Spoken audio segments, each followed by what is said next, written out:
It's the year 2300, and humanity is set to embark on the greatest voyage of all time. A great ship stands ready, more vast than anything this spacefaring civilization has built yet. And at its helm, the captain prepares to set course for another world. 10,000 brave explorers will join the voyage, 10,000 souls that have chosen to climb aboard a starship and journey toward a new home planet they'll never see. Their destination is so far away that each of them knows they'll never finish the voyage alive. Instead, they and their children and their children's children will grow old and die, still adrift in the void. But the ones that come after them will be the first human beings in history to walk upon the soil of another habitable planet, to breathe its air, and to feel the warmth of its star. It is a vision that feels as if it were ripped straight from science fiction. And in a way, it's kind of precisely what it is. The ship we're discussing is a generation ship, alternately known as a world ship or an interstellar arc. But while a generation ship is a concept so strange in today's world that it seems as if it would be a work of fiction, it is well within the realm of possibility in humanity's hypothetical far future. So, in today's episode, we're going to explore the idea of a generation ship, why humanity would ever build one, and just how feasible such an idea would really be, and when, if ever, our own descendants might begin a generation ship voyage of their own. Today's episode of The Show is brought to you by GamerSups. GamerSups make incredible drinks. Look, I'm one of those people who has a fridge full of, can't name them, but it's a famous energy drink. And you're thinking of that one, yes. Well, that stuff's really expensive. It doesn't actually taste that great, in my opinion, but I'll still drink it. But not since I've got GamerSups. GamerSups make a whole bunch of different flavors. This is a non-caffeine one if you have like a weak heart. No, this is good for hydration. These are two of my favorite flavors. Dragon Fruit Punch is an absolute gem. That's what I've got mixed up in here right now. I knocked this back to what could be considered an unhealthy degree if there wasn't the non-caffeinated alternative. That's right. It tastes amazing. Compared to energy drinks or even soft drinks in general, it's an absolute bargain because you just mix it up yourself with a little bit of water. So obviously, you know, like the costs of shipping it and stuff are massively less. So it's just all in here, 50 servings, and you're good to go. What else to say? I love it. You should love it too. Whether you're looking for an extra kick of energy, get one of their energy ones. You're looking to stay hydrated, get one of these because, I mean, drinking water's for idiots. And all you need to do to get 10% off is go to gamersups.gg/astrographics. There's a link below, or just use the code astrographics for 10% off. 10% off your entire order! GamerSups is brilliant. It's absolutely the way to go. And now back to today's video. At the heart of the concept of a generation ship lies an inconvenient truth. As far as modern science and engineering can discern, travel at faster than light speeds is impossible. Call it warp drive, call it hyperdrive, call it a superluminal engine, call it whatever you want to. According to the laws of physics as we understand them today, the transmission of matter faster than the speed of light will never happen.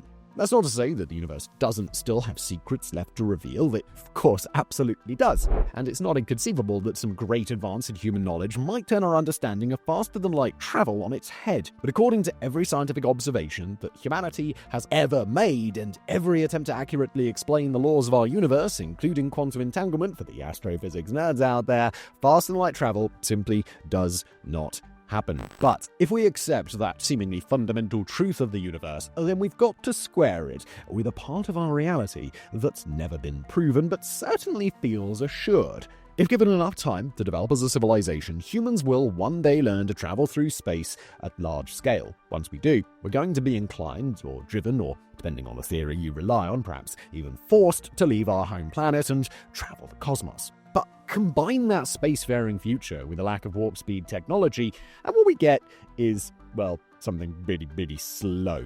To give you an idea of just how slow we're talking here, we'll focus on the next closest star to Earth, after our own sun, of course, and that's Proxima Centauri. Located 4.24 light-years away, Proxima Centauri is practically on our doorstep if we view things on a cosmic scale. But let's be optimistic and assume that over the next few centuries, humans manage to build technology that lets our spaceships travel unbelievably fast. 67 million miles per hour, 108 million kilometers per hour. For reference, that's 170 times faster than the current speed record for any man-made object in space, NASA's Parker Solar Probe, which reached a top speed of about 395,000 miles per hour. over 600,000 kilometers per hour in 2023. But that 170-fold improvement past humanity's first 7 decades of spaceflight to 67 million miles per hour is just a measly 10% of the speed of light.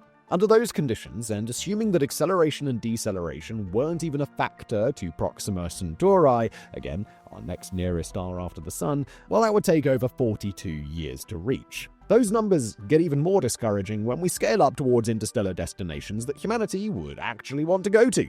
None of Proxima Centauri's 3 planets are very promising as a habitable destination, so instead, let's refer to quite possibly the most promising batch of exoplanets of all, the TRAPPIST-1 system. Located in the Aquarius constellation, all 7 of the planets orbiting their host star are both rocky and orbiting in the habitable zone where liquid water and life may really be possible. For our hypothetical 67 million mile an hour spaceship to get there, that would take roughly 406 years, again, ignoring the likely need for acceleration and deceleration. Assuming that spacefaring humans would have children at roughly the same generational interviews that they do here on Earth, that would require anywhere between 12 and 20 entire generations of people to live and die on the voyage, only for their descendants to one day maybe reach a habitable world. But if travel to another planet within a single generation is functionally impossible, then the answer, of course, is to travel to another planet with no intent that the people who set out on the voyage will be the same ones to finish it. And that's where the idea of a generation ship comes in. And in the wide world of science fiction and speculative fiction, where big thinkers and armchair experts can game out how such a concept would work, there are absolutely no shortage of ideas. Children of Time by Adrian Tchaikovsky is, in part, the story of a generation ship making a long voyage toward a planet that they believe previous travelers have transformed into a paradise. Kim Stanley Robinson's Aurora tells of a generation ship built as a great rotating torus driven by artificial intelligence to push outward on its voyage, despite the ship's decay and the warring factions on board. The story Seven Eves by Neil Stephenson describes a near-future Earth that's forced to build a generation ship so that some remnant of humanity might survive past the imminent destruction of the world. Even the Pixar film Wall-E takes place on a generation ship taken over by a sentient artificial intelligence that shepherds its ignorant human passengers on an endless journey through space on false promises that they'll one day reach a new home planet. Within the scientific community, the idea of a generation ship has been around since the days of rocketry pioneer Robert Goddard, and far beyond our more recent examples, it's a concept that writers and scientists have explored for over a century. Of course, trying to understand a generation ship purely through works of fiction will leave a lot to be desired, but through the union of speculative works like that and real-world study, the basics of a generation ship are largely consistent today. Fundamentally, any generation ship is going to be a big ship, one where enough people live that generation after generation can comfortably interbreed and raise new generations of voyagers. It's going to have to be an advanced starship, far more sophisticated than anything humans could build today, outfitted with propulsion mechanisms that can fire for potentially hundreds of years straight. It's going to have to be self-sufficient, with the full expectation that voyagers will live their entire lives, birth until natural death in old age, without even so much as a single stop for supplies. And perhaps most important of all, they've got to be going somewhere, with the ultimate promise that one day the descendants of the voyagers who stepped onto their generation ship will eventually have the great honor of disembarking into a new world. Alright, so it's all well and good looking purely at the broad strokes of what a generation ship might look like, but now we've got to ask a difficult question.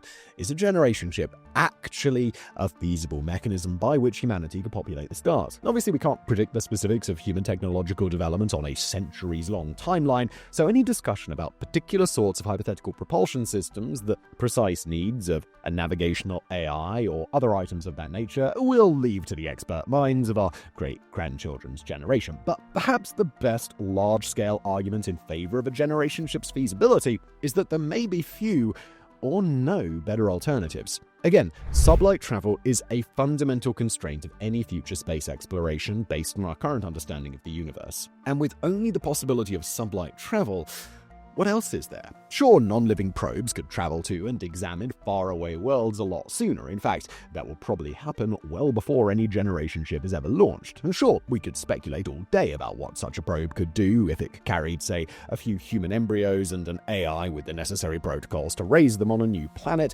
thus erasing a whole slew of ethical nightmares in the process. But if the goal is to put living, breathing human beings on other worlds, then a generation ship seems to be the most promising path to get there until and unless some better idea comes along. Not only that, but the general path of human development after the start of the industrial age would suggest that such a massive construction undertaking could one day be possible. Sure, the past is replete with examples of technology that people of a certain time thought we'd figured out by now, but that have remained absent so far. I mean, I'm still waiting for my hoverboard. Get on it. But we also live in a civilization that got from the Wright Flyer to the F-22 Raptor in a little under 94 years. When we first sent a human being to the moon, that human being was relying on a computer on the Apollo 11 lander that is vastly outclassed by a modern smartphone. Today, multiple alliances of world nations promise that we're 2 decades away, at worst, from permanent bases on the moon, and the most optimistic projections suggest that asteroid mining in space could begin even sooner. Once humans learn to harvest materials in space and use them to build at large scale, the question becomes what we might construct with basically unlimited resources. Simply making a really big starship seems well within the realm of possibility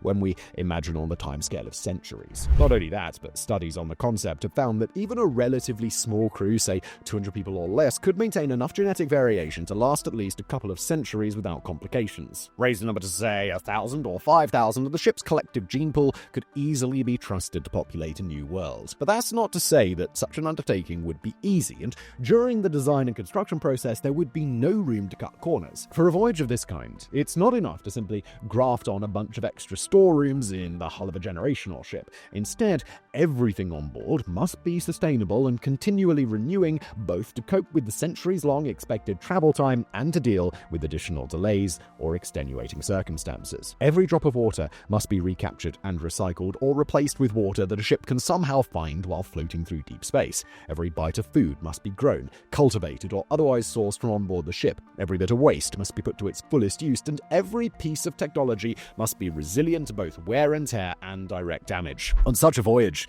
there is no mechanism to order a replacement part. Either a replacement is available on the ship, or the crew can bootstrap a solution or bypass the problem, or otherwise the part had to be so well maintained that it would reliably remain intact for many centuries.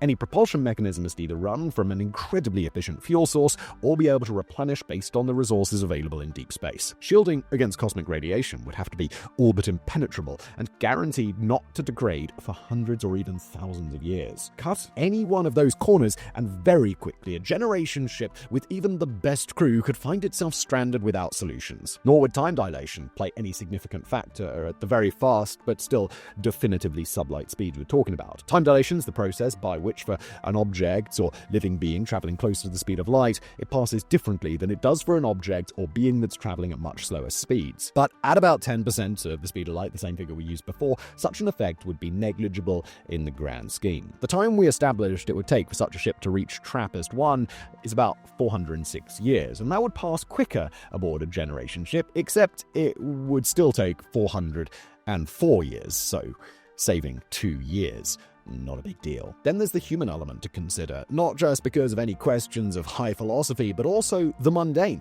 On the most basic level, sensations like boredom, claustrophobia, aimlessness, and ostracism can drive a person into despair or madness here on Earth. Imagine that any of those sensations were caused by the situation on a faraway spaceship deep in the cosmos with a closed community, no way to leave, and only the architecture of the spaceship to explore, and well, you probably get the point. And zooming out a little bit, the prospect of direct or indirect conflict aboard such a ship would have the potential to doom the entire mission. Multiple factions going to war across the corridors of a generation ship could do untold damage to their ship in the process, while dramatically reducing genetic variation on board and limiting the viability of future generations. Even a Cold War could have major ramifications, splitting such a ship into factions for the long term and turning it into a pressure cooker for an even larger conflict or a uncontrollable social breakdown. In a worst-case scenario, the entire ship could be destroyed. Beyond violence, there are major ethical considerations to discuss as well. The entire idea of a generation ship rests on the assumption that whenever the first generation voyagers die or become too elderly to keep the ship running, their children will take over, and so on. But as many scholars and philosophers have pointed out on the generation ship issue, the ethics of putting a whole society's worth of people in such a position is highly questionable. To condemn several generations to an existence in which they must live in such particular and peculiar circumstances, adrift in an endless cosmic void with no hope of ever feeling sun on their face or breathing non-recycled air, doesn't simply happen without consequences. In such a society, every person would live with the option to either devote their entire lives to the ship they call home, or to otherwise become a burden on every other person in their world. It's those in-between generations, locked in a mission they never chose, and fully aware that they'll never reap the benefits of their efforts, who would live through an ordeal unlike anything humans have ever experienced. And finally, there's the question of mission, where both the pre-voyage phase and the possible events during a voyage promise complications all their own. In the pre-voyage phase, there's the question of destination. Where is a generation ship going? When will it arrive? And when it does, will its destination planet or moon be habitable? To send a generation ship on such a voyage confidently would require far better technology than humans now have, either to send highly sophisticated probes to explore a destination in advance, or to rely on extraordinarily precise instrumentation to examine them in detail from many light years away. Even if a destination assessment is made with confidence, such a generation ship would need to be able to react if they arrive to the planet that they're supposed to populate and find that something's gone wrong. For that planet to present unexpected complications that would make it uninhabitable certainly isn't outside the realm of possibility. If that happens, then the crew of the generation ship will need to both determine a new objective all by themselves and survive a second leg of their journey that could be just as long or even longer than the first. And during the voyage, complications on board a generation ship could very easily jeopardize its broader mission. Let's present hypothetical. 50 years from now, humans get a signal from the TRAPPIST-1 system, and after about 2 centuries of chatting back and forth, we get an invite to go out and see them, the Traplings' home planet. Planet Earth, by then unified into a peaceful world government with highly sophisticated technology, builds and sends a generation ship with promises to share our ways with the Traplings and advance their society. But wouldn't you know it, after centuries of onboard squabbling and several bouts of warfare, the generation ship goes full space fascist and the Traplings are in for a horrific ride. They're at the mercy of a more advanced race of space invaders, while back home, the people of Earth are left powerless to intervene. In another example, a generation ship meant to settle a planet in advance of an incoming wave of hundreds of ships could decide to change course and go elsewhere. Or a generation ship that's expected to colonize a certain planet could fall under the sway of a new religious doctrine that emphasizes remaining among the stars. They are just a few in a limitless set of possibilities in which a generation ship could go rogue, meaning that if humanity ever chooses to build one, it'll have to grapple with those possibilities as well.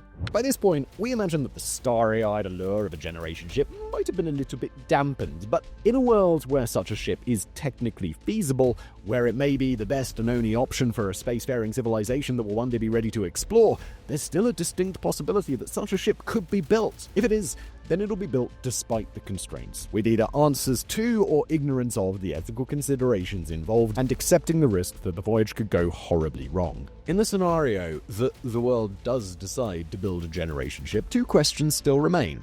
When could that happen, and how would we build it? One thing we can say with high confidence is that if the lifespans of us and our viewers are consistent with the 80-odd years that most people today are expected to get, then we will almost certainly never see a generation ship with our own eyes. There are simply too many bridges for humanity to cross before anybody gets there. What's harder to do confidently, though, is to name any specific date that people could be ready to build one. Ask us to precisely differentiate how the world will be different in the year 2200 from in the year 2250, and we have absolutely no idea. No one does. But what we can identify are the constraining factors that humanity will have to get past in order to build a ship of this kind. First on that list is industry, and particularly space industry. It is incredibly expensive to launch things into space, and unless some new technology comes around that changes the equation on cost, we can firmly assume that people wouldn't build a generation ship on Earth. Simply building a spaceship big enough to host a few hundred people or more immediately makes it cost prohibitive to actually launch. Instead, such a ship will have to be built in space using materials that also come from space. In order to do that, humans will need to figure out not just how to go prospecting among asteroids, but how to transport them and their raw materials at large scale to Earth, refine those materials, use them to build machining and fabrication facilities, and use those facilities to build the machines that would eventually start building spaceships. Then, any spaceships that Earth immediately needs will get taken care of first, meaning that barring a cataclysm of some kind, a generation ship will probably be low on the list of priorities. priorities. Finally, using shipbuilding technology located in Earth's orbit or elsewhere, humanity might actually get around to building a generation ship, but at a bare minimum we'll say that it takes a century and a half to get there. In the same way that developing the technology to construct a generation ship introduces a major time constraint, there are other barriers to consider too. Propulsion is a major problem for a couple of reasons. On the one hand, modern-day engines are considered to be many decades away from where they'd need to be for a task like this, and advanced power mechanisms like nuclear fusion aren't thought to be appropriate for spaceflight. On the other hand, propulsion technology would have to not just be advanced, but unbelievably powerful by any modern standard. In order to make sense at all, a generation ship has to be able to move fast enough that it could actually get someplace in just a few generations instead of a few millennia. The same could be said for the materials and alloys that would be required to construct the physical hull of the spaceship, or the highly advanced computational tools that would be required to run it. And because all these technologies will have to work as a team, they can only evolve as slowly as the slowest component part. How many centuries that could take is anybody's guess. As for what a ship like this would actually look like, we do have some guesses. Because such a ship would never have to deal with things like, say, wind resistance or other atmospheric mechanics, it doesn't have to be built in the same aerodynamic fashion as, say, a ship out of Star Wars or the one depicted in Wall-E. Many serious attempts to imagine a generation ship have settled on a torus design, a donut-shaped ring that can rotate and provide onboard gravity via centrifugal force, while also allowing for greater access to starlight, greater open space, and more. NASA designed one such torus, known as the Stanford Torus, back in the 1970s, with the potential to hold between 10,000 and 140,000 people. That settlement was meant to remain in our solar system, but a similar torus design would offer significant practical and human-oriented advantages over a vessel that's built like a modern naval ship. Where a generation ship might go, what it might look like in reality, and how its voyage could progress once it begins, are questions that our own descendants may one day have to answer. Whether such a ship is feasible, whether it's necessary, or whether it's worth the risk, will be up to them to decide. For now, and for our part in the 21st century, all we can do is wonder at the possibility. One day, generation after generation may sail among the stars together, and while we can consider ourselves lucky not to be the ones making the trip, we can still appreciate just how incredible such a voyage would be.